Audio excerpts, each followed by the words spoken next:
you, Anil, and thank you all for coming.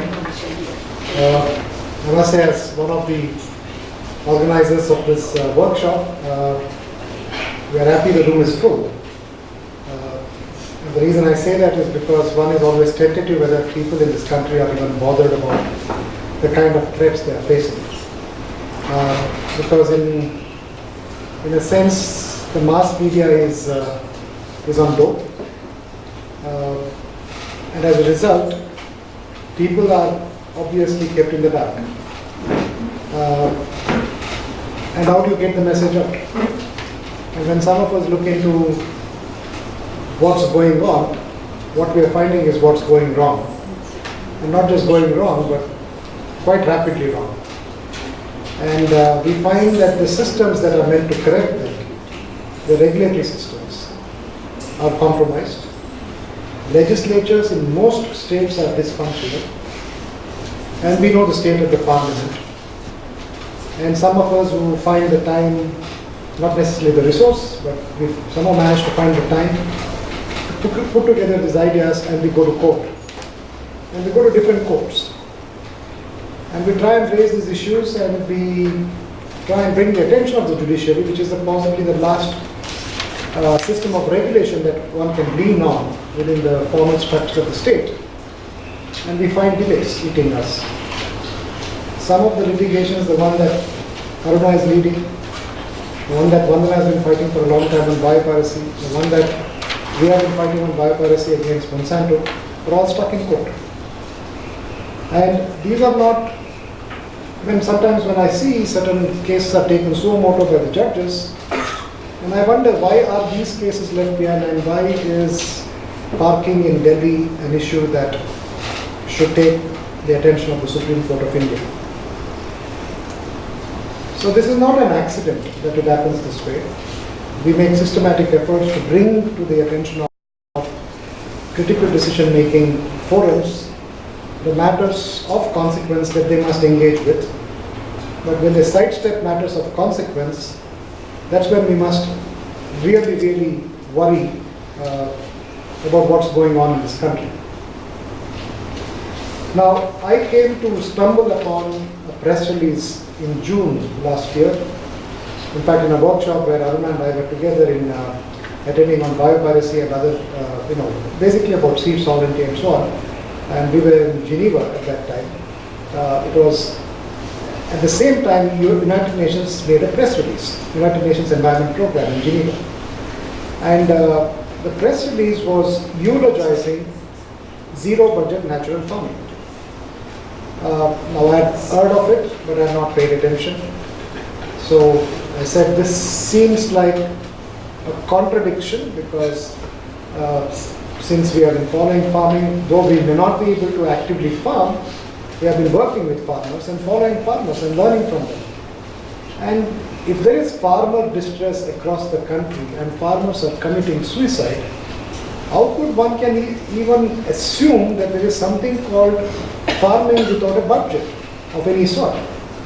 That means the farmers are killing themselves for nothing, right? So it didn't make sense.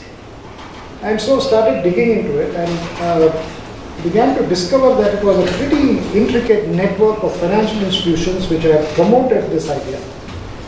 And they included BNP Paribas, WWF, apart from many of the other UN agencies.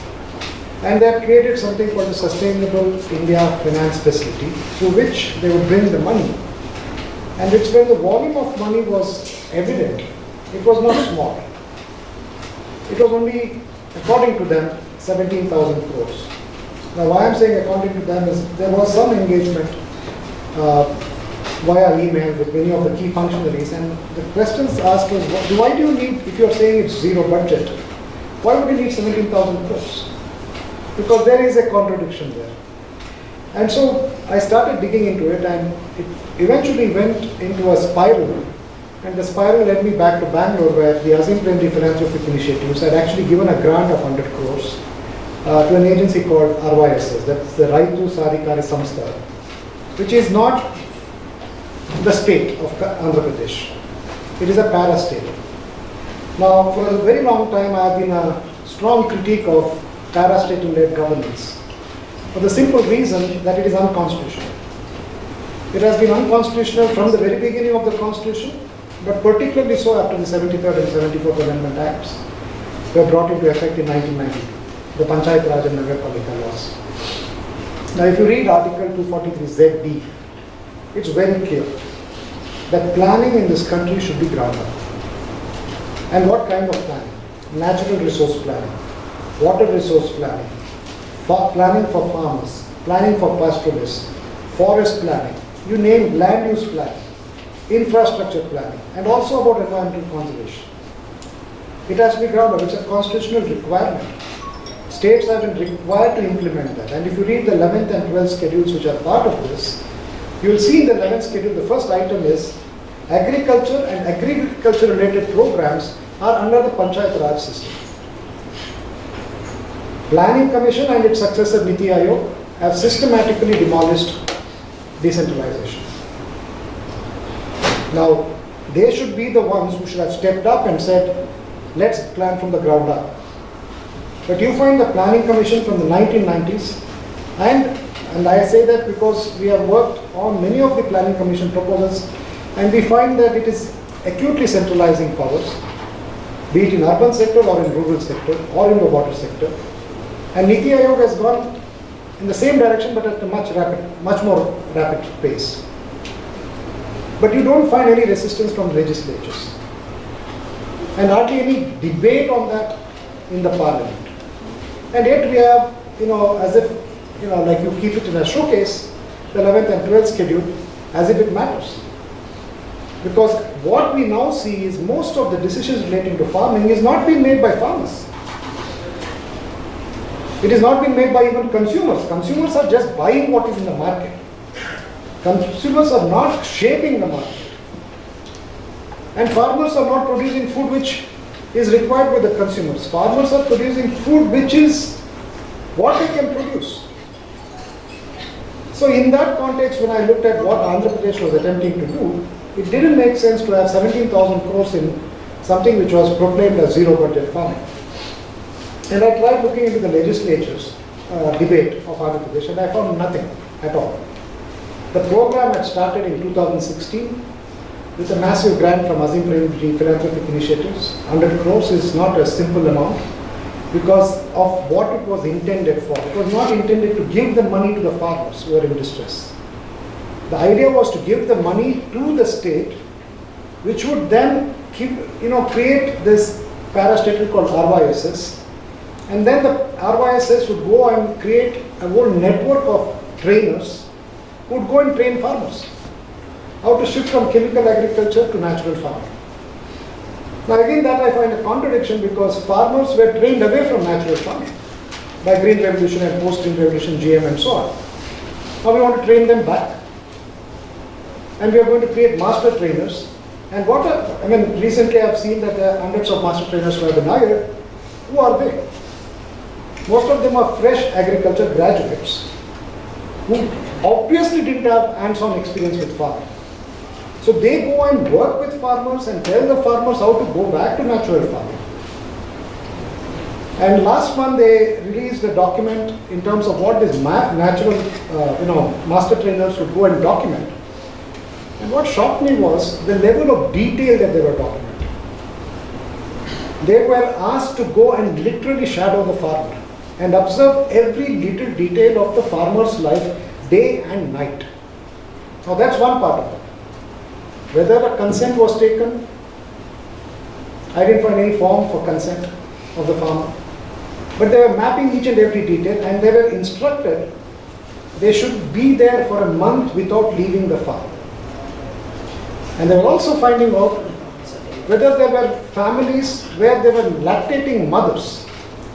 Now that's the kind of personal detail you would really want to worry about ethically and so on. So I don't know if ATPI or RYSS or Government of Andhra Pradesh has even bothered to find out what serious ethical, moral dimensions there are, apart from the legal problems. But going back to last year, when that press release came, I followed up more and more about what was going on within the United Nations Environment Program.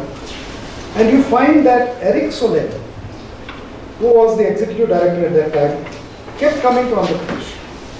And every time he would come, we would be bringing one or the other officials from a European bank.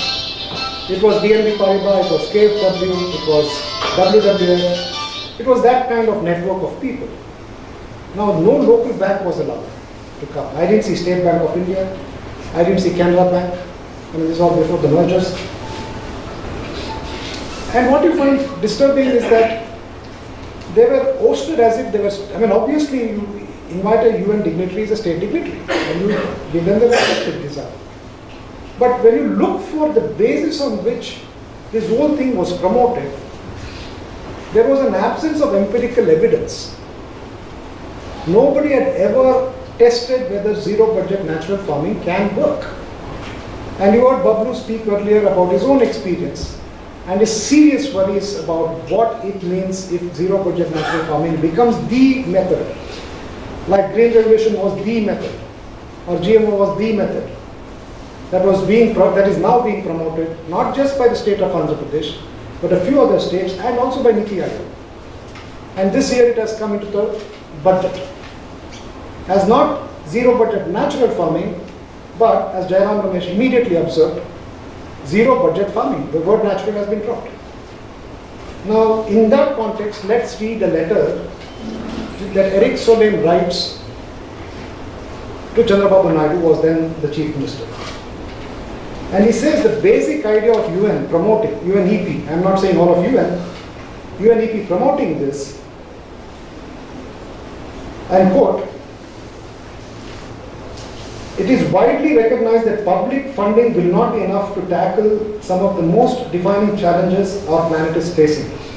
Produce more food, stimulate economic growth and jobs, and reduce deforestation and tackle climate change. And then he continues, we need a different paradigm of land use, especially for agricultural commodity, production, and the role that private finance institutions can, and the sentence actually is not complete in his letter, which was put on their website. And I'm assuming it means that if you complete what private finance institutions can play.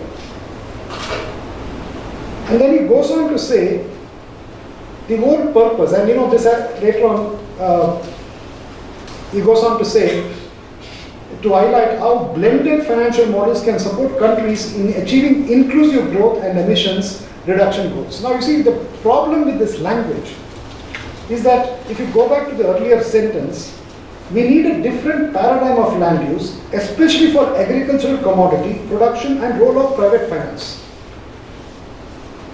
For most farmers, agriculture is not commodity. But UNEP has decided it is commodity. But UNEP, you will find, has never bothered to check with farmers of Andhra Pradesh, nor has WWF, nor has World Agroforestry Center, nor as the government of Andhra Pradesh. So when did you commodify agriculture? When did you commodify land use? And then you decided private finance is the way in which we will now transform these assets into something much better, because we don't know how to cultivate. And we are going to bring master traders. So if you go back to 2016, we have the Azim Premji University. Some of the finest people I know are working there.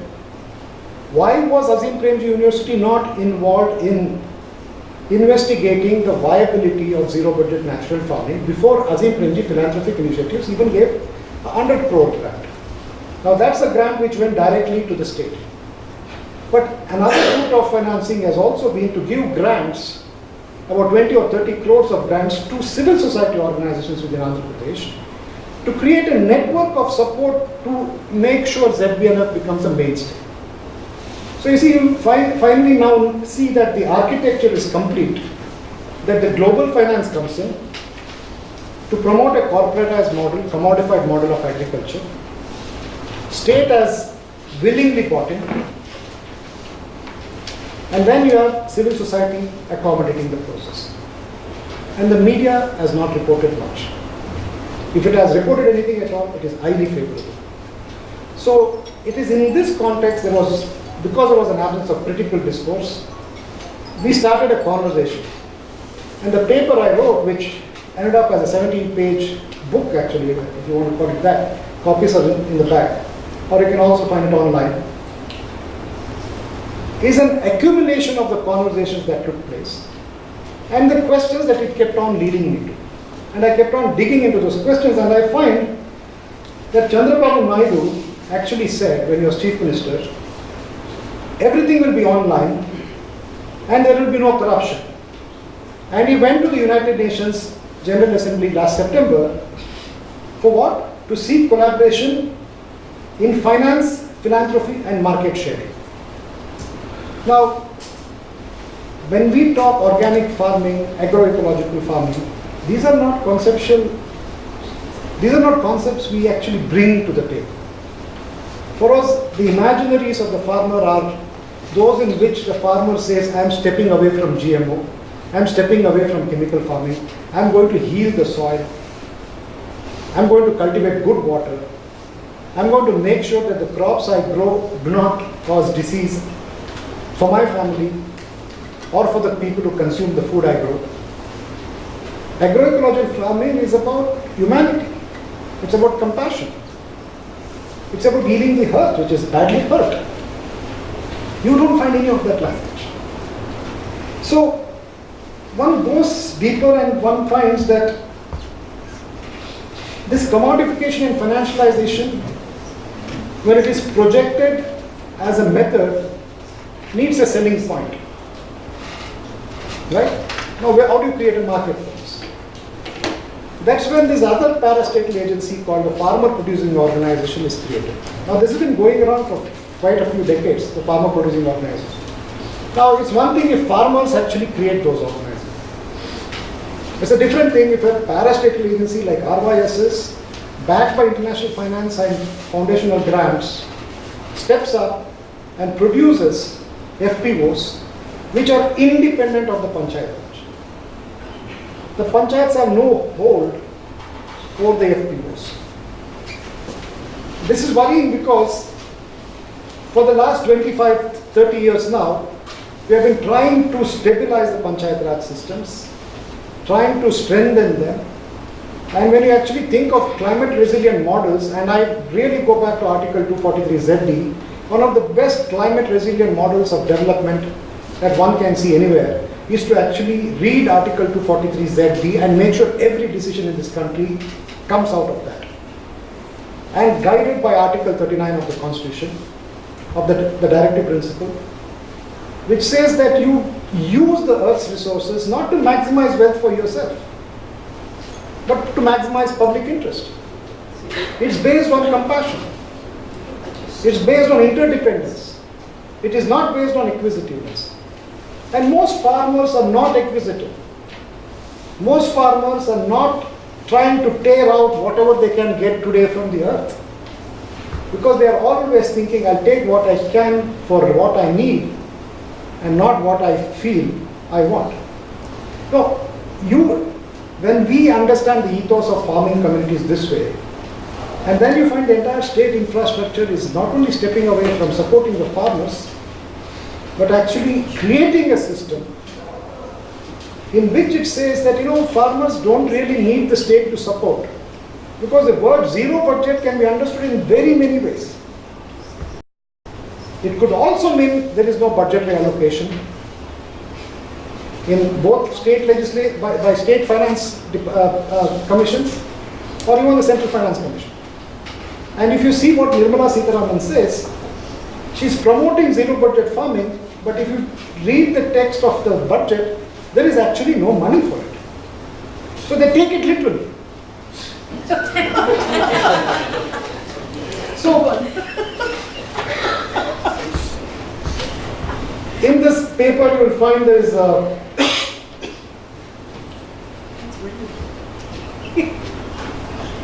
there's another disturbing dimension to this. That when you create something like this, you are mystifying farming. When you talk about simple concepts like seed sovereignty, agroecological farming, making sure you grow what you need and you consume what is locally available, then you find that the FPOs that have been created are actually being created so that they can aggregate the produce the natural foods that have been produced locally, not for local consumption, but potentially for European markets, then you start wondering what part of this is climate resilient. Because the carbon footprint of taking potatoes from Andhra Pradesh and selling it in Europe just doesn't add up. So there are so many contradictions built into this process. And then you find in this that all the financial agreements are wrapped under secrecy. So one of the big conversations that developed in this process was, and Mr. Vijay Kumar was is the deputy chairman of RYSS. He was kind enough to engage with us. Why would contracts about farming and food be barred from public review by exercising Section 8 of RTI Act? I am sure you are familiar with the RTI Act, Section 8. 8 is used explicitly for national security and defense. And even there, Professor Acharyalu was one of the information commissioners, has given an order in a case we fought. He says about Section 8 restrictions, it is absolutely irrelevant and non-applicable, the claim of respondent, at that time it was the Ministry of Defense and Ministry of ISRO and others, that information sought is barred from disclosure under Section 8.1, stating that it would impact the strategic security installations of the nation. How can informing about implementation of environmental protection affect the security of the country? Then he goes on to direct them to release some of the information we had sought. So if defense and national security information under the CIC order is required to be divulged when it matters to human rights and environment, how could farming-based documents even be wrapped under Section 8 secrecy? So when this became a controversial issue, only the MOU has been released, and from the MOU, all the sections relating to the lack of disclosure under Section 8 were amended out. But the agreements based on which on the basis of which finance has moved have not been revealed yet. So this is the model that was taken from Andhra Pradesh to Niti Aayog and into the country's budget. And I think we should worry deeply about what this implies. Because financialization, as Vandanaji said about what it does to not just maximize profit, it's not just about surveillance, but in my view, this is hijacking farming through an authoritarian system. Not just merely financializing it, not just commodifying it, not just taking land use related information away from the farmer and putting it in silos. But that information, as Chandrababu Naidu says, is at your fingertips. Where? In Europe, in Davos. Almost all the decisions relating to CRZBNF, as it is called in Andhra Pradesh, were made in Davos. And it was projected as successful. But if you even today look for critically, analyzed information, the kind of ground truthing that is required, there is not a single study available. There's a lot of anecdotal reference, but there's nothing substantial which you can say is a study which has been done by walking through the farms, not with a video camera, but by actually going and figuring out from the experiences of farmers and over a period of time rather dispassionately understanding, because I want ZBNF to work where it can work. And as Bablu said, it cannot work in arid systems. It will destroy the soils. It can work where biomass is high in the soil. But to say ZBNF is the only method that will propagate, and that too through the finance union budget, is not just deeply problematic, it is anti-constitutional. Because that's a choice the farmer did not make. That's the choice the soil did not make. That's the choice the biota did not make. So in many ways, technologically, it is no different from how GMO and before that Green Revolution has been propagated. Now that's what I want to finally end by saying that Mr. Subhash Palekar attacks organic farming and viciously. Anyone who is going to work with Subhash Palekar knows that. It is not incidental, it is primary to his propagation. And I've always asked many people who work with him, but why would you want to attack something else? Agroecological systems is a broad array of systems where you give choice to the farmer. You don't take choice away. The farmer is knowledgeable, the farmer is dignified, the farmer knows what he or she should do. Why would you take that choice away and say this is exactly what you will do? How is it different from GMO? How is it different from green revolution?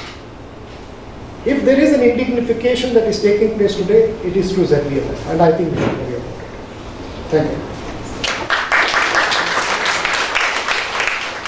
Thank you, Leo, for the presentation. The first